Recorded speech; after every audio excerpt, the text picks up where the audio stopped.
ಘನತತ್ವವೊಂದಕ್ಕೆ ದಿನರಾತ್ರಿ ಮನಸೋತು ನೆನೆಯದಿನ್ನೊಂದನೆಲ್ಲವ ನೀಡುತ್ತದರ ಅನುಸಂಧಿಯಲ್ಲಿ ಜೀವಭಾವವನ್ನು ಮರೆಯುವುದು ಹನುಮಂತನುಪದೇಶ ಮಂಕುತಿಮ್ಮ. ಶರನಿಧಿಯ ನೀಜುವನು ಸಮರದಲ್ಲಿ ಕಾದುವನು ಗುರಿಯನೊಂದನುಳಿದು ಪೆರತೊಂದ ನೋಡುವನೇ. ಮರೆಯುವನು ತಾನೆಂಬುದನೆ ಮಹಾ ಆವೇಶದಲ್ಲಿ ನಿರಹಂತೆಯದು ಮೋಕ್ಷ ಮಂಕುತಿಮ್ಮ ಮಂಕುತಿಮ್ಮ.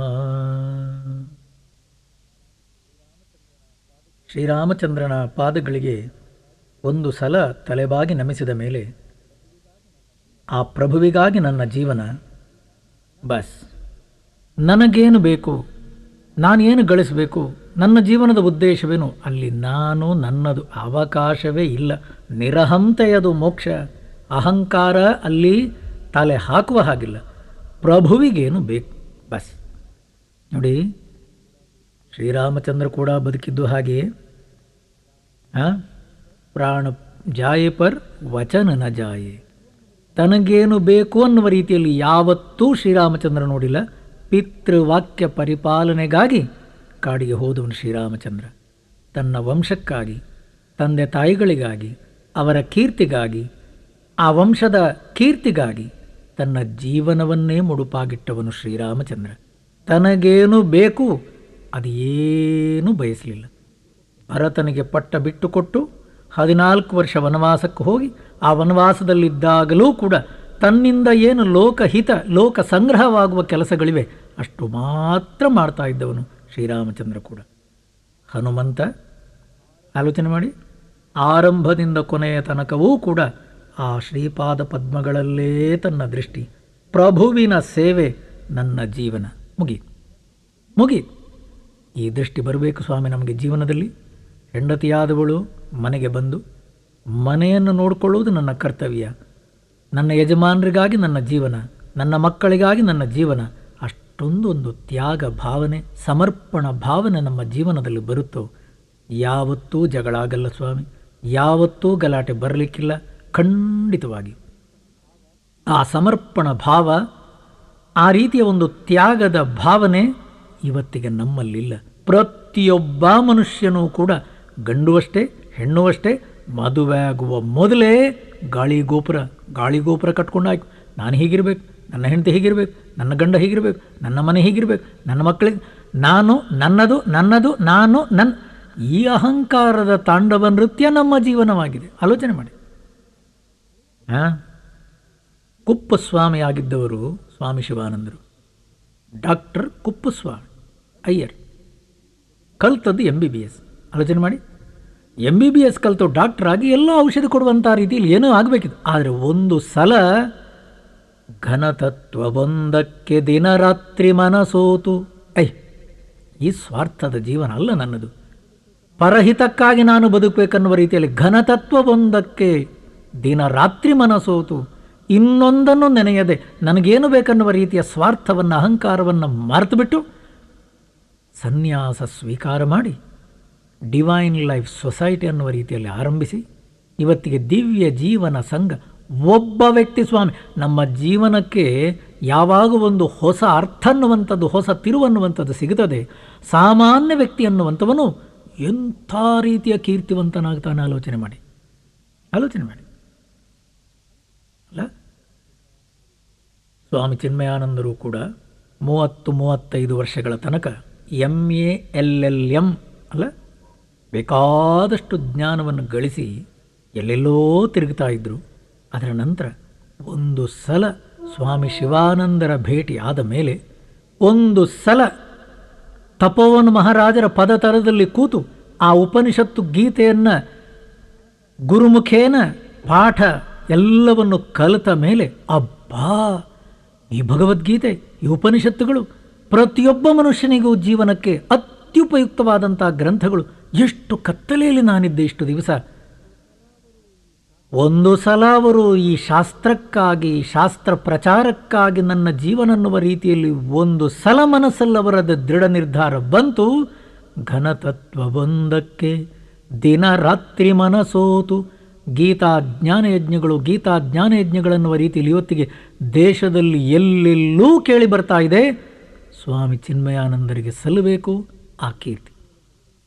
37ನೇ ವರ್ಷದಿಂದ 77ನೇ ವರ್ಷದ ತನಕ 40-42 ವರ್ಷಗಳ ತನಕ 500,000 ಗೀತಾ ಪ್ರವಚನಗಳನ್ನು ಮಾಡಿ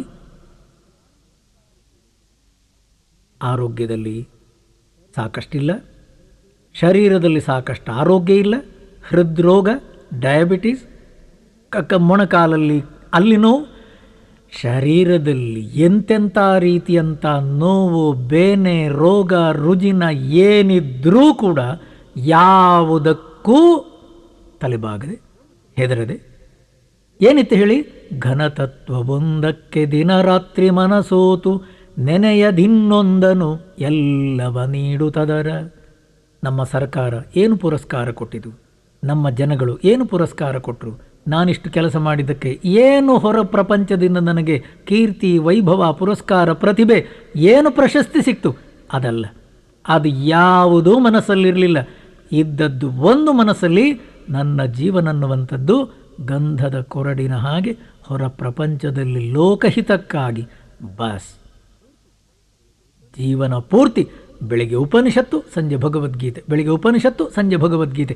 ಈ ಶಾಸ್ತ್ರದ ಒಂದು ಏನು ಪ್ರಚಾರ ಕಾರ್ಯ ಇದೆ, ಜ್ಞಾನ ಪ್ರಚಾರ ಕಾರ್ಯಕ್ಕಾಗಿ ನನ್ನ ಜೀವನ ಅನ್ನುವ ರೀತಿಯಲ್ಲಿ ಘನತತ್ವವೊಂದಕ್ಕೆ ಆ ಜೀವನವನ್ನು ಮುಡುಪಾಗಿಟ್ಟು ಇನ್ನೊಂದನ್ನು ನೆನೆಯದೆ ಅದರ ಅನುಸಂಧಿಯಲ್ಲಿ ಜೀವಭಾವವನ್ನೇ ಮರೆತು ಜೀವದ ಏನೇನು ಭಾರ ಇತ್ತೋ, ಮನಸ್ಸಿನ ಅಲ್ಲೋಲ ಕಲ್ಲೋಲ, ನೋವು, ಬೇನೆ, ನಾನಾ ಥರದ ಏನೇನು ಸಂಸಾರದ ಜಂಜಾಟಗಳು ಒಂದನ್ನೂ ಮನಸ್ಸಿಗೆ ಲೆಕ್ಕಕ್ಕೆ ಹಾಕೊಳ್ಳದೆ ನಗುತ್ತಾ ಬಾಳಿದವರು ಪೂಜ್ಯ ಗುರುದೇವ್ ಸ್ವಾಮಿ ಚಿನ್ಮಯಾನಂದರು.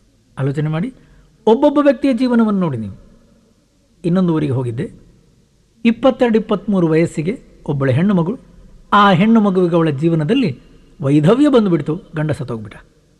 22-23 ವಯಸ್ಸಲ್ಲೇ ಇನ್ನೇನು ಮಾಡೋದು ಗೊತ್ತಲ್ಲ. ನಮ್ಮ ಸಮಾಜದಲ್ಲಿ ವಿಧವೆ ಅನ್ನುವಂಥವಳು ಮನೆಯಲ್ಲೊಂದು ಪೊರ್ಕೆಗಿಂತಲೂ ಹೊಲಸು, ಎಲ್ಲೋ ಮೂಲೆ ಸೇರಬೇಕು. ಇಲ್ಲ, ಜೀವನದಲ್ಲೊಂದು ಘನತತ್ವವೊಂದಕ್ಕೆ ದಿನರಾತ್ರಿ ಮನಸೋತು ನಾನು ಒಂದು ಶಾಲೆಯನ್ನು ಆರಂಭಿಸ್ತೇನೆ, ಮುದ್ದು ಮಕ್ಕಳ ಶಿಕ್ಷಣವನ್ನೇ ನನ್ನ ಜೀವನದ ಧ್ಯೇಯ ಅನ್ನುವ ರೀತಿಯಲ್ಲಿ ಮಾಡಿಕೊಂಡು ಅದರಲ್ಲೇ ನನ್ನ ಜೀವನವನ್ನು ವ್ಯಯಿಸ್ತೇನೆ ಅನ್ನುವಂಥ ರೀತಿಯಲ್ಲಿ ಒಳ್ಳೆಯ ರೀತಿಯಲ್ಲಿ ಒಂದು ಸಣ್ಣ ಶಾಲೆಯನ್ನು ಆರಂಭಿಸ್ತಾಳೆ. ಆ ಸಣ್ಣ ಶಾಲೆಯಲ್ಲಿ ಇವತ್ತಿಗೆ ಹೇಳುವ ಹಾಗೆ ಡೊನೇಷನ್, ಯಾವುದೇ ರೀತಿಯಲ್ಲೆಲ್ಲ ಹಣ ತಗೊಳ್ಳುವಂಥದ್ದು ಒಂದೂ ಇಲ್ಲ. ದೊಡ್ಡವರು ಯಾರಿದ್ದಾರೋ ತನ್ನ ಕೆಲಸವನ್ನು ನೋಡಿ ಅವರಾಗಿ ಮುಂದೆ ಬಂದು ಸಹಕರಿಸಿದರೆ ಒಳ್ಳೆಯದು. ಆದರೆ ನನ್ನ ಜೀವನ ಅನ್ನುವಂಥದ್ದು ತ್ಯಾಗಮಯ ಜೀವನ. ಮುದ್ದು ಮಕ್ಕಳ ಶಿಕ್ಷಣಕ್ಕಾಗಿ ನನ್ನ ಜೀವನ ಅನ್ನುವ ರೀತಿಯಲ್ಲಿ ಜೀವನವನ್ನು ಅವರು ಆರಂಭಿಸ್ತಾಳೆ. 77 ವಯಸ್ಸಿನ ತನಕ ಅದೇ ರೀತಿಯಲ್ಲಿ ಶುದ್ಧ ಭಾವನೆಯಿಂದ ತ್ಯಾಗಮಯ ಜೀವನದಿಂದ ಕಂಗೊಳಿಸ್ತಾಳೆ. ಅವಳ ಜೀವನವೂ ಸಾರ್ಥಕವಾಯಿತು. ಎಷ್ಟೆಷ್ಟು ಸಾವಿರಾರು ಮಕ್ಕಳಿಗೆ ಅವಳಿಂದಾಗಿ ಜ್ಞಾನ, ವಿದ್ಯೆ ಪ್ರಾಪ್ತವಾಯಿತು. ಸ್ವಾಮಿ, ನಮ್ಮ ದೇಶದಲ್ಲಿ ಹಳ್ಳಿಗೆ ಇಂಥ ರೀತಿಯಲ್ಲಿ ಮಹಾತ್ಮರು ಆಗಿ ಹೋಗಿದ್ದಾರೆ. ಅವರು ಕಾವಿ ಬಟ್ಟೆ ಹಾಕ್ಕೊಳ್ಳಿರ್ಲಿಕ್ಕಿಲ್ಲ, ಅವರು ದೊಡ್ಡ ಜಗದ್ಗುರುಗಳು, ದೊಡ್ಡ ರೀತಿಯ ಹೆಸರು ಅನ್ನುವ ರೀತಿಯಲ್ಲಿ ಅವರು ಗಳಿಸಿರ್ಲಿಕ್ಕಿಲ್ಲ. ಮದರ್ ತೆರೇಸಾ ಕೂಡ ಆಲೋಚನೆ ಮಾಡಿ, ನೋಬೆಲ್ ಪ್ರಶಸ್ತಿ ಎನ್ನುವ ರೀತಿಯಲ್ಲಿ ಸಿಗಬೇಕಾದ್ರೆ ಸುಮ್ಮನೆ ಸಿಗುತ್ತಾ ಸ್ವಾಮಿ? ಏನು ಆಸ್ತಿ ಉಳಿದತ್ತಂತ ಬೆಳೆದು 2 ಪ್ಲಾಸ್ಟಿಕ್ ಬಕೆಟ್, 2 ಬಟ್ಟೆ, ಉಡುವ 2 ಬಟ್ಟೆ ಅಷ್ಟೇ, ಇನ್ನೇನು ಆಸ್ತಿ ಉಳಿದಿಲ್ಲ. ಬ್ಯಾಂಕ್ ಅಕೌಂಟು ಇಲ್ಲ, ಸಂಪತ್ತಿಲ್ಲ, ವಜ್ರ ಇಲ್ಲ, ಬಂಗಾರ ಇಲ್ಲ, ರತ್ನ ಇಲ್ಲ, ಎಂಥದೂ ಇಲ್ಲ. ಭಿಕ್ಷೆ ಬೇಡ್ಕೊಂಡು ಹೋಗುವಾಗ ದೊಡ್ಡವರ ಮನೆಯ ಮುಂದೆ ಹೋದಾಗ ಯಾವನೋ ಒಬ್ಬ ಶ್ರೀಮಂತ ಉಗುಳುತ್ತಾನಂತೆ ಅವಳಿಗೆ ಮುಖದ ಮೇಲೆ, ಕೊಡಲ್ಲ ನಿನ್ನ ನಡಿಯಲಿಂದ. ಆದರೆ ಅವಳು ಸ್ವಲ್ಪವೂ ಬೇಸರಿಸದೆ, ಯಾತಕ್ಕೆ? ನನಗಾಗಿ ನಾನು ಬಂದಿಲ್ಲ, ಬಡವರ ಹಿತಕ್ಕಾಗಿ, ರೋಗಿಗಳ ರಕ್ಷಣೆಗಾಗಿ, ಅವರ ಕಲ್ಯಾಣಕ್ಕಾಗಿ ಬಂದಿದ್ದೇನೆ. ಅವನು ಏನು ಮುಖದ ಮೇಲೆ ಉಗುಳುತ್ತಾನೆ, ಆ ಉಗುಳನ್ನು ಹಾಗೆ ಕೈಯಲ್ಲಿ ಒರೆಸಿಕೊಂಡು, ಅಪ್ಪ ಈ ಉಗುಳು, ಈ ನೋವು, ಈ ರೀತಿಯ ಒಂದು ಏನು ಹಿಂಸೆ ಇದೆ ಅದು ನನಗಿರಲಿ, ಆದರೆ ನನ್ನ ಮಕ್ಕಳಿಗಾಗಿ, ಆ ಬಡವರಿಗಾಗಿ ಏನೋ ಕೊಡಬೇಕನ್ನುವಂಥದ್ದಿದ್ದರೆ ಇವಾಗ ಕೊಡಪ್ಪ. ಸ್ವಲ್ಪವೂ ಮನಸ್ಸಲ್ಲಿ ನೋವಿಲ್ಲ, ಸ್ವಲ್ಪವೂ ಮನಸ್ಸಲ್ಲಿ ಕೋಪ ಇಲ್ಲ, ಸ್ವಲ್ಪವೂ ಮನಸ್ಸಲ್ಲಿ ಬೇಜಾರಿಲ್ಲ. ಅವನು ಮುಖದ ಮೇಲೆ ಉಗುಳಿದನ್ನುವ ರೀತಿಯಲ್ಲಿ ಸ್ವಲ್ಪವೂ ಯಾವುದೇ ರೀತಿಯ ಪ್ರತಿಕ್ರಿಯೆ ಇಲ್ಲದಿದ್ದೆ, ಅಪ್ಪ ನನ್ನ ಮಕ್ಕಳು ಬಡವರಿದ್ದಾರೆ, ಆ ರೋಗಿಗಳಿಗಾಗಿ ಏನಾದರೂ ಕೊಡು ಅಂತ ಕೇಳುವಾಗ, ಯಾಕೆ ಸ್ವಾಮಿ ಅವನು ಕೊಡೋಲ್ಲ? ಅಮ್ಮ ಏನು ಬೇಕು ತಗೊಂಡು ಹೋಗು ಅಂತಂತ ಶ್ರೀಮಂತ. ಬೇಕಾದಷ್ಟು ನೋಬೆಲ್ ಪ್ರಶಸ್ತಿ ಮತ್ತೊಂದು ಪುನೊಂದು ಬೇಕಾದಷ್ಟು ಇದ್ರೂ ಅದನ್ನು ಎಲ್ಲೂ ಗೋಡೆಗೆ ತಗಲಿ ಹಾಕಲಿಲ್ಲ ಅಂತ ಅಮ್ಮ, ಎಲ್ಲೋ ರೂಮಲ್ಲಿ ಮೂಲೆಯಲ್ಲಿ ಇತ್ತಂತೆ. ಪ್ರೆಸ್ನವರೆಲ್ಲ ಹೋದಾಗ ನೋಬೆಲ್ ಪ್ರಶಸ್ತಿ, ಭಾರತ ರತ್ನ ಎಲ್ಲಿ ಹಾಕ್ಕೊಂಡಿದ್ಯಾ, ಎಲ್ಲಿ ತೂಗು ಹಾಕಿದ್ಯಾ, ಎಲ್ಲೋ ಮೂಲೆಯಲ್ಲಿ ಬಿದ್ದಿತ್ತಂತೆ. ಅದಕ್ಕಾಗಿ ಅವರು ಜೀವಿಸಲಿಲ್ಲ. ಆಲೋಚನೆ ಮಾಡಿ, ಘನತತ್ವವೊಂದಕ್ಕೆ ದಿನ ರಾತ್ರಿ ಮನಸೋತು ಇನ್ನೊಂದನ್ನು ನೆನೆಯದೆ ತನ್ನ ಜೀವನನ್ನುವಂಥದ್ದೇ ಪರಹಿತಕ್ಕಾಗಿ ಎನ್ನುವ ರೀತಿಯಲ್ಲಿ, ಲೋಕೋದ್ಧಾರಕ್ಕಾಗಿ, ಲೋಕಹಿತಕ್ಕಾಗಿ, ಪರರ ಕಲ್ಯಾಣಕ್ಕಾಗಿ ಎನ್ನುವ ರೀತಿಯಲ್ಲಿ ಬದುಕಿದವರು ಎಲ್ಲರೂ ಮಹಾತ್ಮರು, ಸಂತರು ತಮ್ಮ ಜೀವನವನ್ನು ಸಾರ್ಥಕಗೊಳಿಸಿದರು. ಇದು ಎರಡನೇದು. ನೆನಪಿರಲಿ, ನಾವು ಪ್ರತಿಯೊಬ್ಬರೂ ಕೂಡ ಮೊದಲು ಶಬರಿ, ಎರಡನೇದು ಹನುಮಂತ. ಇದು ಎರಡರಲ್ಲಿ ಯಾವುದಾದ್ರೂ ಒಂದನ್ನು ನಾವು ಆರಿಸಿಕೊಂಡ್ರೆ ಜೀವನದಲ್ಲೊಂದು ಘನತತ್ವ, ಉಚ್ಚ ಧ್ಯೇಯ ಎನ್ನುವ ರೀತಿಯಲ್ಲಿ, ಇದಕ್ಕಾಗಿ ನಾನು ಬದುಕ್ತೇನೆ ಅನ್ನುವ ರೀತಿಯಲ್ಲಿ ನಾವು ಬದುಕ್ತೇವೋ ಜೀವನವನ್ನು ನಂದನವನವಾಗಿಸಬಹುದು, ನಗನಗುತ್ತ ನಾವು ಬೆಳಬಹುದು. ಅದು ಮಾತ್ರ ಅಲ್ಲ, ಅಯ್ಯೋ ನಾನು ಯಾತಕ್ಕಾಗಿ ಬದುಕಿದೆ, ನಾನು ಇಷ್ಟು ವರ್ಷ ಬದುಕಿ ನಾನು ಏನು ಗಳಿಸಿದೆ, ನನಗೇನು ಸಿಗಲಿಲ್ಲ, ಆ ರೀತಿ ಯಾವ ರೀತಿಯ ಒಂದು ಬೇಜಾರು, ಮನಸ್ಸಲ್ಲೊಂದು ನಿರಾಶೆ ಅದನ್ನಿಟ್ಟುಕೊಳ್ಳೋ ಅವಶ್ಯಕತೆಯೇ ಇಲ್ಲ. ಪ್ರತಿಯೊಂದು ದಿವಸವೂ ಕೂಡ ಹೊರ ಪ್ರಪಂಚದ ಜೀವನಕ್ಕಾಗಿ, ಲೋಕಹಿತಕ್ಕಾಗಿ ಎನ್ನುವ ರೀತಿಯಲ್ಲಿ ಬೆಳಿಗ್ಗೆ ಏಳುವಾಗಲೇ ನಗು ನಗುತ್ತ ಆ ಮನಸ್ಸನ್ನು ಉಲ್ಲಾಸದಿಂದ, ಸಂತೋಷದಿಂದ ಇಟ್ಟುಕೊಂಡು ಬದುಕಲಿಕ್ಕೆ ಸಾಧ್ಯ ಇದೆ. ಇದು ಎರಡನೇದು. ಈಗ ಮೂರನೇದು, ಕ್ಷಣದಿಂದ ನುಕ್ಷಣಕ್ಕೆ, ದಿನದಿಂದ ಮರುದಿನಕ್ಕೆ, ಅನಿತನಿತರೊಳೆ ಬದುಕುತ ಆಯುವನು ಕಳೆವ, ಮನದ ಲಘು ಸಂಚಾರವೊಂದು ಯೋಗದ ಉಪಾಯ, ಶುನಕೋಪದೇಶವದು ಮಂಕುತಿಮ್ಮ. ಮೊಮೆಂಟ್ ಟು ಮೊಮೆಂಟ್ ಲಿವಿಂಗ್ ಅಂತೇವೆ. ಶೌನಕ ಮಹರ್ಷಿಗಳು ನಮಗೆ ಕೊಟ್ಟಿರುವಂತಹ ಇದು ದಿವ್ಯವಾದಂತಹ ಆಶೀರ್ವಾದ, ಇದೊಂದು ರಹಸ್ಯ, ಇದೊಂದು ಉಪಾಯ. ಕ್ಷಣದಿಂದ ನುಕ್ಷಣಕ್ಕೆ, ದಿನದಿಂದ ಮರುದಿನಕ್ಕೆ, ಅನಿತನಿತರೊಳೆ ಬದುಕುತ ಆಯುವನು ಕಳೆವ, ಮನದ ಲಘು ಸಂಚಾರ. ಮನಸ್ಸಿಗೆ ಪೆಟ್ಟು ಬೀಳ್ತದೆ, ಮನಸ್ಸಿಗೆ ನೋವಾಗ್ತದೆ, ಮನಸ್ಸಿಗೆ ನಾನಾ ಥರದ ಕಷ್ಟಗಳು ಬೀಳ್ತವೆ. ಒಂದಲ್ಲ ಎರಡಲ್ಲ, ತಾಪತ್ರಯಗಳು ಅಂತವೆ. 3 ರೀತಿಯಲ್ಲಿ 300 ರೀತಿಯಲ್ಲಿ ನಮ್ಮನ್ನು ಚಚ್ಚುವಂಥ ರೀತಿಯಲ್ಲಿ ಪೆಟ್ಟುಗಳು ಬೀಳ್ತವೆ. ಅಂಥ ಸಂದರ್ಭದಲ್ಲೂ ಕೂಡ ಮನದ ಲಘು ಸಂಚಾರ ಒಂದು ಯೋಗದ ಉಪಾಯ. ಆ ಮನಸ್ಸನ್ನು ಅಲುಗಾಡಿಸದೆ, ಆ ಮನಸ್ಸನ್ನುವಂಥದ್ರಲ್ಲಿ ನಗು ನಗುತ್ತ ಆ ಮನಸ್ಸನ್ನು ಪ್ರಶಾಂತವಾಗಿಟ್ಟುಕೊಂಡು ಕ್ಷಣದಿಂದ ಕ್ಷಣಕ್ಕೆ. ನಾವು ಹೊರಗಡೆ ಹೋದಾಗ, ಎಲ್ಲಿಯಾದರೂ ನಾವು ಗಾರ್ಡನಿಗೋ ಉದ್ಯಾನವನಕ್ಕೋ ವಿಹಾರಕ್ಕಾಗಿ ಹೋಗುವಾಗ, ಅಲ್ಲಿ ಹೋಗಿ ಕೂತ್ಕೊಳ್ಳುವಾಗ ನಮ್ಮ ಖರ್ಚಿಫನ್ನೇ ಕೂತ್ಕೊಳ್ಳುವುದಕ್ಕೆ ಹಾಸ್ಕೊಳ್ತೇವೆ. ಅಲ್ಲೇ ಕೂತ್ಕೊಂಡು ಏನೇನೋ ತಿಂಡಿ ತಿನಸೆಲ್ಲ ಕೂತ್ಕೊಂಡು ಹರಟೆ ಹೊಡ್ಕೊಂಡು ವಿಹಾರ ಎಲ್ಲ ಆದಮೇಲೆ ಎದ್ದು ಬರುವಾಗ ಆ ಹಾಸಿದಂತಹ ಏನು ಖರ್ಚೀಫ್ ಇದೆ, ಟವೆಲು, ಅದನ್ನು ನಾವು ಎದ್ದ ಕೂಡಲೇ ಅದನ್ನು ಒಂದು ಸಲ ಜಾಡಿಸಿ ಹಾಗೆ ಮಡಚಿ ತರ್ತೇವೆ. ಅದು ಜಾಡಿಸಿದ್ದೆ ಅದಕ್ಕೆ ಅಲ್ಲ, ಅದರಲ್ಲಿ ಏನಾದರೂ ಸ್ವಲ್ಪ ಮಣ್ಣು, ಸ್ವಲ್ಪ ಏನಾದರೂ ಧೂಳಾಗಿದ್ದಿದ್ದರೆ ಅದೆಲ್ಲ ಹೋಗಲಿ, ಶುದ್ಧವಾಗಿ ಆ ಖರ್ಚೀಫ್ ಅನ್ನುವಂಥದ್ದು ಮತ್ತೆ ನನ್ನ ಜೇಬು ಸೇರಲಿ, ಅದನ್ನು ಜಾಡಿಸಿಬಿಟ್ಟು ಮಡಚಿ ತರ್ತೇವೆ. ಹೌದಲ್ಲೋ? ಇದು ನೆನಪಿದ್ರೆ ಇವಾಗ ಹೇಳಿ, ಕ್ಷಣದಿಂದ ನುಕ್ಷಣಕ್ಕೆ, ದಿನದಿಂದ ಮರುದಿನಕ್ಕೆ, ಅನಿತನಿತರೊಳೆ ಬದುಕುತ ಆಯುವನು ಕಳೆವ. ಆ ಮನಸ್ಸಿಗೂ ಕೂಡ ಸ್ವಾಮಿ ಪೆಟ್ಟು ಬಿದ್ದಾಗ, ನೋವಾದ, ಕಷ್ಟಗಳು ಬಂದಾಗ, ಏನೇನೋ ದುಃಖಗಳನ್ನುವಂಥದ್ದನ್ನು ಅದನ್ನು ಅಪ್ಪಳಿಸುವಾಗ ಆ ಮನಸ್ಸನ್ನು ಜಾಡಿಸಿದ ಹಾಗೆ, ಏನು ನೋವು ಬೇನೆಗಳಾಗಿದೆಯೋ ಕ್ಷಣದಿಂದನೂ ಕ್ಷಣಕ್ಕೆ, ಮರುಕ್ಷಣದಲ್ಲಿ ಅದನ್ನು ಮರೆತು ಬಿಡಬೇಕಂತೆ. ಮರುಕ್ಷಣದಲ್ಲಿ ಮನಸ್ಸಿನ ನೋವು ಬೇನೆಗಳನ್ನೆಲ್ಲ ಕೆಳಗೆ ಹಾಕಬೇಕಂತೆ. ಆ ಮನಸ್ಸನ್ನು ನಗು ನಗುತ್ತ ಹಗುರಹವಾಗಿ ನಮಗೆ ಬೇಕಾದ ಹಾಗೆ ಅದನ್ನು ಇಟ್ಕೊಳ್ಬೇಕಂತೆ. ಅದಕ್ಕೆ ಸ್ವಾಮಿ ಹಿಂದಿನವರು ನೋಡಿ, ಆಲೋಚನೆ ಮಾಡಿ, ಎಷ್ಟೊಂದು ಒಳ್ಳೆಯ ದೃಷ್ಟಾಂತವನ್ನು ಕೊಡ್ತಾರೆ ನೋಡಿ. ನಮ್ಮ ಜಿ ವಿ ಜಿಯವರು, ಮುನ್ನಾದ ಜನುಮಗಳ ನೆನೆಸಿ ನಿನಗೇನು ಇನ್ನು ಮಿಹಿದಕ್ಕೆ ನೀಡು ಮನವನೆನ್ನುವವೋಲ್, ಬೆನ್ನ ಪಿಂತಿನದು ಕಾಣಿಸದಂತೆ ಪರಮೇಷ್ಟಿ, ಕಣ್ಣನಿಟ್ಟನು ಮುಖದಿ ಮಂಕುತಿಮ್ಮ. ಲೋಚನದ ಸಂಚಾರ ಮುಖದ ಮುಂದಕ ಪಾರ, ಗೋಚರಿಪುದೇನದಕ್ಕೆ ತಲೆಯ ಹಿಂದಣದು, ಪ್ರಾಚೀನ ಹೊರತು ಸ್ವತಂತ್ರ ನೀಂ ಸಾಂತಬದು, ಚಾಚು ಮುಂದಕ್ಕೆ ಮನವ ಮಂಕುತಿಮ್ಮ. ಪರಮೇಶ್ವರ ಕಣ್ಣನ್ನೆಲ್ಲಿಟ್ಟಿದ್ದಾನೆ ಮುಖದಲ್ಲಿ? ಕಣ್ಣನಿಟ್ಟನು ಮುಖದಿ. ಯಾತಕ್ಕೆ? ಬೆನ್ನ ಪಿಂತಿನದು ಕಾಣಿಸದಂತೆ ಪರಮೇಷ್ಟಿ, ಕಣ್ಣನಿಟ್ಟನು ಮುಖದಿ. ಕಣ್ಣಿರೋದಲ್ಲಿ ಮುಖದಲ್ಲಿ ಎದುರುಗಡೆ. ಅದ್ಯಾಕೆ ಸ್ವಾಮಿ ಹಿಂದೆ ಇಟ್ಟಿಲ್ಲ? ಹಿಂದೆ ಒಂದು ಕಣ್ಣು ಮುಂದೆ ಒಂದು ಕಣ್ಣಿದ್ರೆ ನಾವು ಮುಂದೆ ನಡೀಲಿಕ್ಕೆ ಉಂಟ ಹೇಳಿ? ಯಾಕೆ? ಮುಂದೆ ಹೋಗ್ತಾ ಇರಬೇಕಾದ್ರೆ ಹಿಂದಿನ ಕಣ್ಣು ಅಲ್ಲಿ ಏನೋ ನೋಡ್ತದೆ ಅಲ್ಲ? ಎರಡೆರಡು ಕಡೆ ಕಣ್ಣಿದ್ದಿದ್ರೆ ನಮ್ಮ ಗ್ರಾಚಾರ ಏನಾಗ್ತಿತ್ತು ಹೇಳಿ. ಇದು ಮನೆಯಲ್ಲಿ 50 ಚಾನಲ್ ಇದ್ದು 23 ಜನರ ಕೈಯಲ್ಲಿ ರಿಮೋಟ್ ಇದ್ದರೆ ಏನು ಟಿ ವಿ ನೋಡೋದು ನೀವು? ಅವನಂತಾನೆ ಇದು ಹಾಕು, ಅವನಂತಾನೆ ಮತ್ತೊಂದು ಹಾಕು, ಮತ್ತೊಂದಂತಾನೆ ಇನ್ನೊಂದು ಹಾಕು. ಯಾರೂ ಟಿ ವಿ ನೋಡುವ ಹಾಗಿಲ್ಲ ಸ್ವಾಮಿ. ಆಲೋಚನೆ ಮಾಡಿ. ಕಣ್ಣನಿಟ್ಟನು ಮುಖದಿ, ಎದುರಲ್ಲಿ ಕಣ್ಣಿಟ್ಟದ್ದು ಯಾತಕ್ಕೆ? ಬೆನ್ನ ಪಿಂತಿ ನನ್ನದು ಕಾಣಿಸದಂತೆ. ಹಿಂದೆ ಏನಾಗಿದೆ, ಮೊನ್ನೆ ಏನಾಗಿದೆ, ನಮಗೆ ಜೀವನದಲ್ಲಿ ಸ್ವಾಮಿ ಪ್ರತಿ ದಿವಸ ಕೂಡ ಪೆಟ್ಟು ಬಿದ್ದಿದ್ದದು ಹೌದು. ಆ ಹಿಂದೆ ಆದಂಥ ನೋವು ಬೇನೆ ಏನೇನು ಆದದ್ದುಂಟು ಅದನ್ನು ಮತ್ತೆ ಮತ್ತೆ ಮನಸ್ಸಿಗೆ ತರಬಾರದು ಅನ್ನುವ ದೃಷ್ಟಿಯಿಂದಲೇ ಇನ್ನು ಮಿಹುದಕ್ಕೆ ನೀಡು ಮನವನೆನ್ನುವ ಬೋಲ್. ಮುಂದೆ ನೋಡು, ಪೆಟ್ಟು ಬಿದ್ದದ್ದು ಹೌದು, ಕಷ್ಟ ಆದದ್ದು ಹೌದು, ಒಂದು ಕಾಲು ಹೋದದ್ದು ಹೌದು, ಒಂದು ಕಣ್ಣು ಹೋದದ್ದು ಹೌದು, ಹೆಂಡತಿ ಇಲ್ಲ ಸತ್ಯ, ಗಂಡ ಇಲ್ಲ ಸತ್ಯ ಸ್ವಾಮಿ. ಹೊರ ಪ್ರಪಂಚದಲ್ಲಿ ನಮಗೆ ಪೆಟ್ಟು ಬಿದ್ದದ್ದು ಹೌದು. ಹಿಂದಿದ್ದನ್ನು ಮರೆತು ಬಿಡು. ಕ್ಷಣದಿಂದನು ಕ್ಷಣಕ್ಕೆ, ದಿನದಿಂದ ಮರುದಿನಕ್ಕೆ ಅನಿತ ನಿತರುಳೆ ಬಾಳು ತಾಯುವನು ಕಲಿಯುವ. ನಗು ನಗುತ ಬಾಳುವ ಏನೊಂದು ರಹಸ್ಯ ಇದೆ.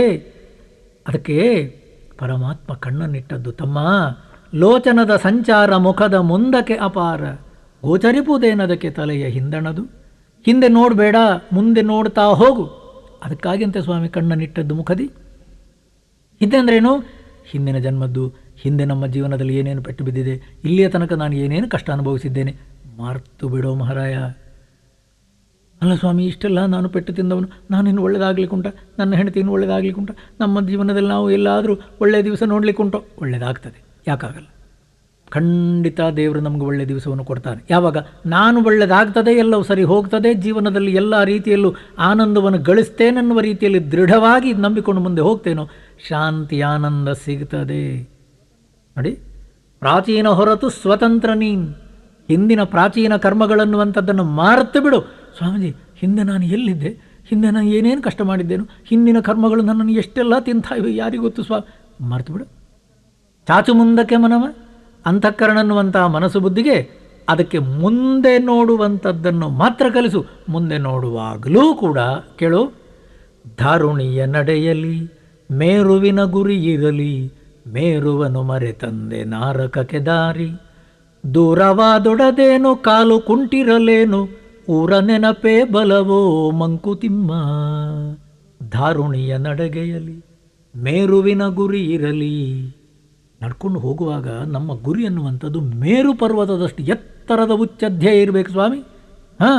ಹೊರಟಿದ್ದೇನೆ ಜೀವನದಲ್ಲಿ, ಪೆಟ್ಟುಗಳು ಬೀಳ್ಬೋದು, ಬರಲಿ.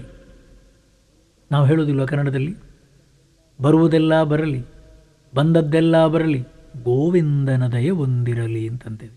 ಗೋವಿಂದನ ದಯೆ ಮನಸ್ಸು ಬುದ್ಧಿಯ ಪ್ರಶಾಂತತೆ. ಧಾರುಣಿಯ ನಡಿಗೆ ಜೀವನದಲ್ಲಿ ಏರು ತಗ್ಗು, ಸುಖ ದುಃಖ ಅನ್ನುವ ನಾನಾ ರೀತಿಯ ಸಂಸಾರದ ಜಂಜಾಟದಲ್ಲಿ ಆ ರೀತಿಯ ದ್ವಂದ್ವಗಳ ಮಧ್ಯೆ ನಾನು ಹೊರಟದ್ದಿಲ್ಲಿಗೆ. ಎಲ್ಲಿಗೆ? ಯಾವತ್ತೋ ಸುಖ ಸಿಗ್ತದೆ, ಒಂದು ದಿವಸ ಯಾರೋ ಜೀವನದಲ್ಲಿ ನನಗೆ ಸುಖ ಆ ರೀತಿಯ ಒಂದು ಆಕಾಂಕ್ಷೆಯನ್ನಿಟ್ಟುಕೊಂಡು ಹೊರಟದ್ದಲ್ಲ. ಆನಂದ ಶಾಂತಿ ನಾನು, ನೆಮ್ಮದಿಯ ಆ ನಿಜವಾದಂತಹ ಆನಂದ ನಾನು, ಆತ್ಮಸ್ವರೂಪ ಸಚ್ಚಿದಾನಂದ ಸ್ವರೂಪ ನಾನು. ಆ ಸಚ್ಚಿದಾನಂದ ಸ್ವರೂಪ ನಾನು, ಅದು ಬರುವಂಥದ್ದಲ್ಲ, ಶಾಂತಿ ಸುಖ ಯಾರೋ ಕೊಡುವಂಥದ್ದಲ್ಲ, ಇಲ್ಲೇ ಇದೆ. ಆನಂದದಿಂದ ಬದುಕುವುದಕ್ಕಾಗಿ ಬಂದಿದ್ದೇನೆ. ನಾನು ಆನಂದದಿಂದ ನೆಮ್ಮದಿಯಿಂದ ಬದುಕುವಾಗ ನನ್ನ ಹತ್ತಿರದವರಿಗೆ ನನ್ನ ಅಂತಃಕರಣ ಅನ್ನುವಂಥ ಮನಸ್ಸು ಬುದ್ಧಿಯ ಮೂಲಕ ಎಷ್ಟು ಸಾಧ್ಯ ಇದೆಯೋ ಅಷ್ಟರ ಮಟ್ಟಿಗೆ ಅವರಿಗೂ ಕೂಡ ಆನಂದ ಶಾಂತಿ ಸಿಗಬೇಕು, ಅವರು ಕೂಡ ನನ್ನ ಹಾಗೆ ನಗುನಗುತ್ತಾ ಇರಬೇಕು ಅನ್ನುವಂಥ ರೀತಿಯಲ್ಲೇ ನನ್ನ ಜೀವನದ ಉದ್ದೇಶ. ನಾಸಿಕೋದೊಳುಚ್ಛ್ವಾಸ ನಿಶ್ವಾಸ ನಡೆವಂತೆ ಸೂಸುತ್ತಲಿರಲಿ ನಿನ್ನಿರವು ಮಂಗಳವ. ಆಶಿಸದೆ ಸಂಕಲ್ಪ ಯತ್ನಗಳ ನಿನಿತು ಮಂ ಸಾಜವಾಗಲಿ ಸೈಪು ಮಂಕುತಿಮ್ಮ. ನೋಡಿ, ನಾಸಿಕದೊಳು ನಮ್ಮ ಮೂಗಲ್ಲಿ ಉಚ್ಛ್ವಾಸ ನಿಶ್ವಾಸ ನಡೆಯುವಂತೆ ನಾವು ಉಸಿರಾಟವಾಡುವಂಥದ್ದು ಎಷ್ಟು ಸುಲಭವಾಗಿ ನಿರಾಯಾಸವಾಗಿ ನಡೀತಾ ಇದೆಯೋ, ಗಾಳಿಯನ್ನು ಒಳಗೆ ತಗೋತೇವೆ, ಗಾಳಿಯನ್ನು ಹೊರಗೆ ಬಿಡ್ತೇವೆ, ಉಚ್ಛ್ವಾಸ ಒಳಗೆ ತಗೋತೇವೆ, ನಿಶ್ವಾಸ ಹೊರಗೆ ಬಿಡ್ತೇವೆ.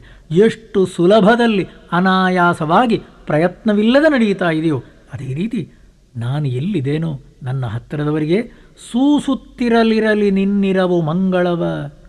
ನಾನು ಎಲ್ಲಿದ್ದೇನೋ ನನ್ನ ಹೆಂಡತಿ, ನನ್ನ ಮಕ್ಕಳು, ನನ್ನ ಹತ್ತಿರ ಇರೋರು ಪ್ರತಿಯೊಬ್ಬರೂ ಕೂಡ ಅಪ್ಪ ಇವರೊಬ್ಬರಿದ್ದಾರೆ, ಇಂಥವರೊಬ್ಬರಿದ್ದಾರೆ, ಅಲ್ಲಿಗೆ ಹೋಗುವ, ಅವರ ಹತ್ರ ಹೋಗಿ ಬಂದರೆ ಸ್ವಲ್ಪ ಶಾಂತಿ, ನೆಮ್ಮದಿ, ಆನಂದ, ಮನಸ್ಸಿಗೆ ಸಂತೋಷ ಸಿಗ್ತದೆ. ಅಂಥವರು ಇದ್ದರೆ ಅವರ ಹತ್ರ ನಾವು ಹೋದರೆ ನಮಗೂ ಮನಸ್ಸಿಗೆ ಶಾಂತಿ ನೆಮ್ಮದಿ ಸಿಗ್ತದೆ ಅನ್ನುವ ರೀತಿಯಲ್ಲಿ ನಾವಿರಬೇಕು. ಆಲೋಚನೆ ಮಾಡಿ. ನಮ್ಮ ಅಂತಃಕರಣ ಅನ್ನುವಂಥ ಮನಸ್ಸು ಬುದ್ಧಿಯನ್ನು ಹೇಗೆ ಇಟ್ಕೋಬೇಕಂತೆ? ನಾಸಿಕದೊಳುಚ್ಛ್ವಾಸ ನಿಶ್ವಾಸ ನಡೆವಂತೆ ಸೂಸುತ್ತಿಲರಿಲಿ ನಿನ್ನಿರವು ಮಂಗಳವ. ಸೂಸುತ್ತ ಇರಲಿ ನಿನ್ನೆ ಇರವು ಮಂಗಳವ, ಸೂಸುತ್ತಿರಲಿ ಶಾಂತಿಯ ಸೂಸುತ್ತಿರಲಿ. ನಾವು ಎಲ್ಲಿದ್ದೇವೋ ಅಲ್ಲಿ ಮನಸ್ಸು ಶಾಂತವಾದ ರೀತಿಯಲ್ಲಿ ಇರುವುದಾದರೆ, ಪರಮಹಂಸರು ಹೇಳ್ತಿದ್ರು, ಮಹರ್ಷಿ ರಮಣರು ಹೇಳ್ತಿದ್ರು, ಅದು ನಿಜವಾದ ಮಹಾತ್ಮನ ಲಕ್ಷಣ. ಯಾರ ಸಾನ್ನಿಧ್ಯಕ್ಕೆ ನಾವು ಹೋದರೆ, ಯಾರ ಹತ್ತಿರ ನಾವು ಹೋದರೆ ನಮ್ಮ ಮನಸ್ಸಿಗೆ ಶಾಂತಿ, ನೆಮ್ಮದಿ, ಸಂತೃಪ್ತಿ, ಸಂತೋಷ, ಉಲ್ಲಾಸ ಸಿಗುತ್ತದೋ ಅವರು ಮಹಾತ್ಮರು. ಸ್ವಾಮಿ, ನಾವು ಅದಕ್ಕಾಗಿ ನಮ್ಮ ಅಂತಃಕರಣ ಅನ್ನುವಂಥ ಮನಸ್ಸು ಬುದ್ಧಿಯನ್ನು ಹೇಗಿಟ್ಕೊಳ್ಬೇಕು? ಯಾರಾದರೂ ಬರುವುದಾದರೆ ನಮ್ಮ ಹತ್ರ ಬಂದರೆ ಇನ್ನೊಂದು ಸಲ ನಮ್ಮ ಹತ್ರ ಬರಬೇಕು ಅಂತ ಅವರ ಮನಸ್ಸಿಗೆ ಅನ್ನಿಸ್ಬೇಕು. ಹೌದಲ್ಲ? ಅಯ್ಯೋ ಅವರ ಹತ್ರ ಹೋಗೋದೇ ಬೇಡ ಸ್ವಾಮಿ. ಯಾಕೆ? ಅಯ್ಯೋ ಅವರ ಹತ್ರ ನಮಗೇ ಸಾಕಷ್ಟು ಜೀವನದಲ್ಲಿ ಕಷ್ಟ, ನಷ್ಟ, ಪೆಟ್ಟು, ತಾಪತ್ರಯ, ಗೋಳು, ನಮ್ಮದೇ ಸಾಕಾಗೋದಕ್ಕೆ ಅಲ್ಲಿ ಹೋದರೆ ಅವರು ಗೋಳು ಅಂತೇಳಿ ಅವ್ರದ್ದೆಲ್ಲ ನಮಗೆ ಹೇಳ್ತಾರೆ ಸ್ವಾಮಿ. ಅಂಥ ಕಡೆ ಹೋಗೋದೇ ಬೇಡ. ಆ ರೀತಿ ನಾವು ಬದುಕು ಪ್ರಯೋಜನ ಇಲ್ಲ ಸ್ವಾಮಿ, ಖಂಡಿತ ಪ್ರಯೋಜನ ಇಲ್ಲ. ಆಲೋಚನೆ ಮಾಡಿ. ಜೀವನದಲ್ಲಿ ಬದುಕ್ತೇವೋ ಸೂಸುತ್ತಲಿರಲಿ ನಿನ್ನಿರವು ಮಂಗಳವ. ನಮ್ಮ ಜೀವನದಲ್ಲಿ ನಾವು ಮುಂದೆ ನೋಡ್ತಾ ಹೋಗ್ತಾನೆ ಇರಬೇಕು. ಪೆಟ್ಟು ಬೀಳ್ತದೆ, ನಷ್ಟ ಆಗ್ತದೆ, ಕಷ್ಟಗಳು ಬರ್ತದೆ ಸ್ವಾಮಿ. ಹೊರ ಜಗತ್ತಲ್ಲಿ ಮೇರು ಪರ್ವತ ಕಿಹುದು 108 ಶಿಖರಗಳು, ದಾರಿ 100 ನಿಲುವ ಕಡೆ 100. ಸಾರು ನಿಮ್ ಯಾತ್ರಿಕರಿಗೆಲ್ಲ ಕೆಳೆಯಾಗಿರುತ್ತೆ, ಮೇರು ಸಂಸ್ಕೃತಿಯ ಬಲ ಮಂಕುತಿಮ್ಮ. ಹೊರಟದ್ದಲ್ಲಿಗೆ ನಾವು ನಮ್ಮ ಜೀವನದಲ್ಲಿ ಒಂದು ನೆನಪಿರಬೇಕು ಸ್ವಾಮಿ, ನಾವು ಶಾಂತಿಯನ್ನು ಹುಡುಕಿಕೊಂಡು ಹೋದವರಲ್ಲ, ನಾವು ಆನಂದವನ್ನು ಹುಡುಕಿಕೊಂಡು ಹೋಗುವವರಲ್ಲ. ಶಾಂತಿ ಆನಂದವನ್ನು ನಾವು ಹೃದಯದಲ್ಲಿ ಇಟ್ಟುಕೊಂಡು ಬದುಕುವರು. ಶಾಂತಿ ಅನ್ನುವಂಥದ್ದು ಹೃದಯದಲ್ಲಿರುವಂಥ ಸ್ವರೂಪ, ಆನಂದ ಅನ್ನುವಂಥದ್ದು ನನ್ನ ಹೃದಯದ ನಿಜವಾದಂಥ ಸ್ವರೂಪ. ಶಾಂತಿ ಆನಂದದಿಂದ ನಾನು ಬದುಕ್ತಾ ಇರ್ತೇನೆ, ಹತ್ತಿರ ಬಂದವರಿಗೆ ಶಾಂತಿ ಆನಂದವನ್ನು ಕೊಡ್ತೇನೆ. ಆ ರೀತಿಯ ಜೀವನದ ಧ್ಯೇಯ ಅನ್ನುವಂಥ ರೀತಿಯಲ್ಲಿ ನಾವು ಬದುಕ್ತೇವೋ ಅಂದರೆ ಹತ್ತಿರ ಬರುವವರಿಗೆಲ್ಲರಿಗೂ ಸಾರು ನಿಮ್ಮ ಯಾತ್ರಿಕರಿಗೆಲ್ಲ ಕೆಳೆಯಾಗಿರು. ಕೆಳೆ ಅಂದ್ರೇನು? ಸ್ನೇಹಿತ. ದಾರಿಯಲ್ಲಿ ಹೋಗುವಾಗ ಯಾರಿಗಾದರೂ ಸುಸ್ತಾಗಿದೆ, ಯಾರಿಗೂ ಸ್ವಲ್ಪ ನಡಿಲಿಕ್ಕಾಗಿಲ್ಲ, ಬಾ ನಾನು ಸಹಾಯ ಮಾಡ್ತೇನೆ, ಪಾಪ ಅಳಬಾರ್ದು ನೋಡು. ಅವನ ಕಣ್ಣಲ್ಲಿ ಒಂದು ವೇಳೆ ನೀರು ಬರ್ತಾ ಇರುವುದಾದರೂ ಅವನ ಕಣ್ಣಿನ ನೀರನ್ನು ಒರೆಸೋಣ. ಅವನ ದುಃಖದಲ್ಲಿ ನಾವು ಪಾಲಾಗೋಣ. ಅವನ ದುಃಖ ಅಳುವನ್ನು ಮೆಲ್ಲವನನ್ನು ಕಡಿಮೆ ಮಾಡಿಸಿ ಅವನನ್ನು ಸಂತೈಸಿಬಿಟ್ಟು ನಮ್ಮ ಜೊತೆಗೆ ಬಾ ಅಪ್ಪ. ಅಳುವಂಥದ್ದು ಜೀವನದ ಧರ್ಮ ಅಲ್ಲ. ನಗು ನಗುತ್ತಾ ಬಾಳ್ತಿರಳು. ಪೆಟ್ಟುಗಳು ಬೀಳ್ತವೆ, ನಷ್ಟ ಆಗ್ತದೆ, ಅದಕ್ಕೆ ಹೆದರಬಾರ್ದು, ನಡಿ ಮುಂದೆ. ನೀವು ಋಷಿಕೇಶಕ್ಕೆ ಹೋದರೆ, ನದಿ ದಾಟಿ ಆಚೆ ಕಡೆ ಹೋದರೆ ಲಕ್ಷ್ಮಣ ಜೂಲಾದಲ್ಲಿ ಅಲ್ಲಿಂದ ಮುಂದೆ ವಿಮಲೇಶ್ವರ ಅಂತಿದೆ ಋಷಿಕೇಶದಲ್ಲಿ. ವಿಮಲೇಶ್ವರ ಅನ್ನುವಂಥದ್ದು 7,500 ಅಡಿ ಎತ್ತರದ್ದು. ಆ ವಿಮಲೇಶ್ವರ ಅನ್ನುವ ಜಾಗದಲ್ಲಿ ಎತ್ತರದಲ್ಲಿ 7,500 ಅಡಿ ಎತ್ತರದಲ್ಲಿ ಒಂದು ಶಿವನ ದೇವಸ್ಥಾನ ಇದೆ. ಆ ಜಾಗಕ್ಕೆ ಹೋದರೆ ಎಲ್ಲಿ ನೋಡಿದರೂ ಕೂಡ 4 ಸುತ್ತಲೂ ಹಿಮಾಚ್ಛಾದಿತ ಶಿಖರಗಳು, ರಜತಾದ್ರಿಗಳು ಕಾಣ್ತವೆ. ಮನಮೋಹಕವಾದ ರಮಣೀಯ ಕಮನೀಯ ಸ್ವಾಮಿ, ಮನಸ್ಸಿಗೆ ಕಣ್ಮನಕ್ಕೆ ತಂಪನ್ನು ಕೊಡುವಂಥ ಸುಂದರ ದೃಶ್ಯಗಳು ಕಾಣ್ತವೆ. ಅದಕ್ಕಾಗಿ ಆ ಎತ್ತರವಾದ ಬೆಟ್ಟವನ್ನು ಹತ್ತಲಿಕ್ಕೆ ಪ್ರಯತ್ನ ಮಾಡ್ತಾರೆ. ಋಷಿಕೇಶ್ ಅನ್ನುವಂಥದ್ದು ಎಷ್ಟು? 1,000, 1,500 ಅಡಿ, 6,000 ಅಡಿ ಹತ್ತಬೇಕು. ಹತ್ತುವಾಗ ಸಾಧಾರಣ ಬೆಳಗ್ಗೆ 7 ಗಂಟೆಗೆ ಹೊರಟ್ರೆ ಮಧ್ಯಾಹ್ನ 2:30, 3 ಗಂಟೆ ಆಗ್ತದೆ. 5-6 ಗಂಟೆ ದಾರಿ ಇದೆ. ಮೇಲೆ ಹತ್ಕೊಂಡು ಹೋಗಬೇಕು. ಅದು ಆರಂಭದಲ್ಲಿ ಎಲ್ರಿಗೂ ಉತ್ಸಾಹ ಇರುತ್ತೆ. ಎಲ್ಲರೂ ಜೈ ಜೈ ಶಿವ ಶಿವಿ ಶಿವಿ, ಭೋಲೇನಾಥ್ ಮಹಾರಾಜ್ ಕಿ ಜೈ, ಓಂ ನಮಃ ಶಿವಾಯ, ಓಂ ಎಲ್ಲ ಹೊರಡ್ತಾರೆ ಸ್ವಾಮಿ. ಆರಂಭದಲ್ಲಿ ಎಷ್ಟೊತ್ತು? ಮೊದಲೊಂದು 1:30 ಗಂಟೆ. 8:30, 9 ಆಗುವಾಗ ಕೈಕಾಲೆಲ್ಲ ಮಾತಾಡ್ತದೆ, ಎಲ್ಲ ಸುಸ್ತಾಗ್ತಾರೆ. ಆವಾಗ ಸ್ವಲ್ಪ ಕೂತ್ಕೊಳ್ಳೋದು, ಆವಾಗ ಅವರನ್ನು ನೋಡೋದು, ಇವರನ್ನು ನೋಡೋದು, ಅಲ್ಲಿ ಸ್ವಲ್ಪ ನೀರು ಯಾರಾದರೂ ಕೊಡ್ತಾರೋ ಅಂತ ಕಾಯೋದು, ದಾರಿಯಲ್ಲಿ ತಿನ್ನಲಿಕ್ಕೆ ಏನಾದ್ರು ಸಿಗುತ್ತೋ? ಏನು ಸಿಗಲ್ಲ. ಅಂಥ ಸಂದರ್ಭದಲ್ಲಿ ಸ್ವಾಮಿ ನಿಜವಾಗಿ ಹೇಳ್ತೇನೆ, ಪಕ್ಕದಲ್ಲಿ ಎಲ್ಲೋ ಮರದಲ್ಲೊಂದು ಬೋರ್ಡ್ ಇದೆ. ಅರೇ ಥೋಡಿಸಿ ಹೇ, ಅರೇ ಇದ್ರಿ ಆಗಯ, ಅಲ್ಲೇ ಇಲ್ಲೇ ಬಂತು ವಿಮಲೇಶ್ವರಿನ ಸ್ವಲ್ಪ ದೂರ ಇರೋದು. ಹೇಳಿ ಹೊರಡಿ ಯಾತ್ರೆಗಾಗಿ ಹೊರಟಿದ್ದೀರಾ? ಸಾಕು ವಿಶ್ರಮಿಸಿ ಸಾಕು, ಎದ್ದೇಳಿ ಸ್ವಲ್ಪ ಹೊತ್ತು. ಜೈ ಬೋಲೋ ಶಂಕರ್, ಜೈ ಬೋಲೋ ಶಂಕರ್. ಆ ಬೋರ್ಡ್ಗಳು ನೋಡುವಾಗ ಸ್ವಾಮಿ ನಂಗೆ ಇಷ್ಟು ಖುಷಿಯಾಗುತ್ತೆ. ಹೇಳ್ರು ಹತ್ತಿರ ಬಂತಂತೆ, ಹೇಳ್ರು ನಡೀರು. ಎಲ್ಲರನ್ನೂ ಎಬ್ಬಿಸಿ ಮತ್ತೆ 1 ಗಂಟೆ ನಡೆಯುವಾಗ ಸ್ವಾಮಿ ಮತ್ತಿನ್ನೂ ದೂರ ಇದೆ. ಆವಾಗ ಎಲ್ಲರೂ ಮತ್ತೆ ಕೂತ್ಕೋತಾರೆ, ಮತ್ತೆ ಸ್ವಲ್ಪ ನೀರು ಕುಡಿಯೋದು, ಮತ್ತೆ ಸ್ವಲ್ಪ ಏನೋ ತಂದ ತಿಂಡಿಯನ್ನೆಲ್ಲ ತಿನ್ನೋದು. ಆವಾಗ ಸ್ವಲ್ಪ ದೂರ ಹೋಗುವಾಗ ಅಲ್ಲೊಂದು ಇನ್ನೊಂದು ಮರದಲ್ಲಿ ಇನ್ನೊಂದು ಬೋರ್ಡ್ ಇದೆ, ಅರೇ ಯಾತ್ರಾ ಮೇ ಆಗೆ ಅರೆ ತೋಡಿಸಿ ಅವ್ರು ತೋಡಿಸಿ, ಅರೆ ಯಾತ್ರೆಗೆ ಹೊರಟಿದ್ದೀರಾ, ಆ ಥರ ಎಲ್ಲ ಕೂತ್ಕೋಬಾರ್ದು, ಇನ್ನು ಸ್ವಲ್ಪ ಇರೋದು, ಶಿವ ಕಾಯ್ತಾ ಇದ್ದಾನೆ, ಶಿವ ಕಾಯ್ತಾ ಇದ್ದಾನೆ, ವಿಮಲೇಶ್ವರ ಇನ್ನು ಏನು ಸ್ವಲ್ಪ ಇರೋದು, ನಡಿ ಮುಂದೆ. ಆ ಬೋರ್ಡ್ ನೋಡುವಾಗ ಮತ್ತೆ ಖುಷಿ ಆಗುತ್ತೆ ಸ್ವಾಮಿ, ನಡಿ ಮುಂದೆ. ಏನು ನಡಿ ಮುಂದೆ, ನಾಡ್ದು 11, 12 ಆಗುವಾಗಲೂ ಎಲ್ಲಿ ಸ್ವಾಮಿ ಇನ್ನೂ ಇದೆ. ಆದರೆ ನಮಗೆ ಸಂತೋಷ ಆಗೋದೇನೆಂದರೆ ಒಂದು ಕಡೆ ಕೂಡ ಬೋರ್ಡ್ ಅನ್ನುವಂಥದ್ದು, ಅಯ್ಯೋ ಯಾತಕ್ಕಾಗಿ ಆದರೂ ಬಂದಿಯೋ ಮರ, ಇನ್ನು ಸಿಕ್ಕಾಪಟ್ಟೆ ದೂರ ಇದೆ, ನಡೆಯೋ ಹಿಂದೆ ಹೋಗೋ ಮರ ಇಲ್ಲ. ಪ್ರತಿಯೊಂದು ಬೋರ್ಡು ಕೂಡ ನಮ್ಮನ್ನು ಉತ್ಸಾಹವನ್ನು ಕೊಟ್ಟು ಪ್ರೋತ್ಸಾಹವನ್ನು ಕೊಟ್ಟು ಹುರಿದುಂಬಿಸುವಂಥ ಬೋರ್ಡ್ಗಳು ಸ್ವಾಮಿ ಪ್ರತಿಯೊಂದು ಕಡೆಯೂ. ಅದರ ಅರ್ಥ ಏನು ಹೇಳಿ, ನಮ್ಮ ಹಿರಿಯರ ಉದ್ದೇಶ ಏನು, ಹೊರಟಿದ್ಯಾ ಜೀವನದ ಯಾತ್ರೆಯಲ್ಲಿ ನಡಿ ಮುಂದೆ, ಸಾರು ನಿಮ್ಮ ಯಾತ್ರಿಕರಿಗೆಲ್ಲ ಕೆಳೆಯಾಗಿರುತ್ತೆ, ಮೇರು ಸಂಸ್ಕೃತಿಯ ಬಲ ನೆನಪಿರಬೇಕದು. ಹೊರಟದ್ದು ವಿಮಲೇಶ್ವರಕ್ಕೆ, ಆ ಗುರಿ ಸೇರುವ ತನಕ ಉತ್ತಿಷ್ಠತ ಜಾಗ್ರತ ವರಾನ್ ಪ್ರಾಪ್ಯ ನಿಬೋಧತ ಅಲ್ಲ, ಎದ್ದೇಳು ಗುರಿ ಸೇರುವ ತನಕ ವಿಶ್ರಮಿಸದಿರು. ನಮ್ಮ ಧ್ಯೇಯ ಅನ್ನುವಂಥದ್ದೇನು, ಎಲ್ಲೋ ಹೋದ ನಂತರ ನನಗೆ ಸುಖ ಸಿಕ್ಕುವಂಥದ್ದಲ್ಲ, ಯಾವತ್ತೋ ಒಂದು ದಿವಸ ಸುಖ ಶಾಂತಿ ಅನ್ನುವಂಥದ್ದು ಬರುವಂಥದ್ದಲ್ಲ, ಜೀವನದಲ್ಲಿ ಸುಖ ಶಾಂತಿ ಯಾವತ್ತೋ ಒಂದು ದಿವಸ ನನಗೆ ಯಾರೋ ಕೊಡುವಂಥದ್ದಲ್ಲ. ಆನಂದ ಶಾಂತಿ ನಾನೇ, ಆನಂದದಿಂದ ನಗುತ್ತಾ ಬಾಳ್ತೇನೆ. ಮಾತ್ರ ಅಲ್ಲ, ಹತ್ತಿರ ಬಂದವರನ್ನು ನಗಿಸ್ತಾ ಆನಂದದಿಂದ ಅವರು ನಗುವ ಹಾಗೆ ಬಾಳುವ ಹಾಗೆ, ಅವರ ಆ ನೋವು ಬೇನೆಗಳನ್ನು ನಾನು ಒರೆಸ್ತೇನೆ, ಅವರ ಕಣ್ಣಲ್ಲಿ ಮಿನುಗುವ ಹಾಗೆ ಮಿನುಗುವ ಹಾಗೆ ನಾನು ಮಾಡ್ತೇನೆ. ಇದು ಬೇಕು ಸ್ವಾಮಿ ನಮ್ಮ ಜೀವನದಲ್ಲಿ ಧ್ಯೇಯ. ಕ್ಷಣದಿಂದ ಅನುಕ್ಷಣಕ್ಕೆ, ದಿನದಿಂದ ಅನುದಿನಕ್ಕೆ, ಅನಿತರೊಳೆ ಬಾಳುವ ಆಯುವನ್ನು ಕಳೆಯುವ ಶುನಕೋಪದೇಶ. ಇದಕ್ಕಂತೇವೆ ಶೌನಕ ಮಹರ್ಷಿಗಳು ನಮಗೆ ತೋರಿಸಿರುವಂಥ ದಾರಿ. ಆದ್ದರಿಂದ ಆ ಶೌನಕ ಮಹರ್ಷಿಗಳು ಪ್ರತಿಯೊಂದು ಕ್ಷಣವೂ ಕೂಡ ಮಗು ನಗುತ್ತಾ ಬಾಳ್ತೆರಳು. ಆ ಅಂತಃಕರಣ ಅನ್ನುವಂಥ ಮನಸ್ಸಲ್ಲಿ ನಾನು ಬದುಕ್ತಾ ಇರುವುದು ಈ ಒಂದು ಧ್ಯೇಯಕ್ಕೆ, ಎಲ್ಲರನ್ನೂ ನಗಿಸುವುದಕ್ಕಾಗಿ, ನಾನು ನಗುತ್ತಾ ಇರುವುದಕ್ಕಾಗಿ. ಮನಸ್ಸು ಬುದ್ಧಿ ಅನ್ನುವಂಥದ್ರಲ್ಲೇ ಆನಂದ ಶಾಂತಿ ಇದೆ. ಶಾಂತಿಯಿಂದ ಆನಂದದಿಂದ ಬದುಕ್ತೇನೆ, ಆ ಶಾಂತಿ ಆನಂದ ಎಲ್ಲರಲ್ಲೂ ಇದೆ ಅನ್ನುವ ರೀತಿಯಲ್ಲಿ ತೋರಿಸಿಬಿಟ್ಟು ಅವರೂ ನಗುವ ಹಾಗೆ ಬಾಳ್ತೇನೆನ್ನುವ ರೀತಿಯಲ್ಲಿ ಆ ಉಚ್ಚ ಧ್ಯೇಯವನ್ನು ಇಟ್ಕೊಂಡು ನಾವು ಬದುಕ್ತೇವೋ, ಹೊರ ಜಗತ್ತಲ್ಲಿ ಆನಂದದಿಂದ ಶಾಂತಿಯಿಂದ ಜೀವನವನ್ನು ಸಾರ್ಥಕ ಮಾಡಿಕೊಂಡು ಬದುಕಲಿಕ್ಕೆ ಸಾಧ್ಯ ಇದೆ.